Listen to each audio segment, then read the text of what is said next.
তার মা বাবা হিসাবে তাদের কোনো কষ্ট হলেই আপনার ভিতরে কষ্ট অনুভব হতে হবে। এটা হওয়ার জন্য আপনি তাদের সান্নিধ্যে যাবেন, তাদের কাছে থাকবেন, এবং আপনার এই কাউন্সিলিংটা দরকার যে মা বাবা আপনার জন্মদাতা, অতএব দুনিয়াতে আসছেন তাদের উসিলায়, তাদের মাধ্যমে, নাহলে দুনিয়ার আলোই দেখতেন না। বিধায় তাদের প্রতি আপনার কর্তব্য আছে, সেই কর্তব্যটা আপনাকে পালন করতে হবে।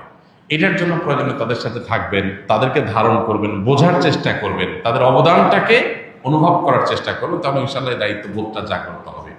আমরা অনেকেই আছে যে মা বাবার কাছ থেকে দূরে কোনো কারণে পারিবারিক নানান কলহ ইত্যাদি হয়, ছোটবেলা থেকে দূরে থাকতে থাকতে মা বাবার প্রতি সে রেসপন্সিবিলিটি তৈরি হয় না।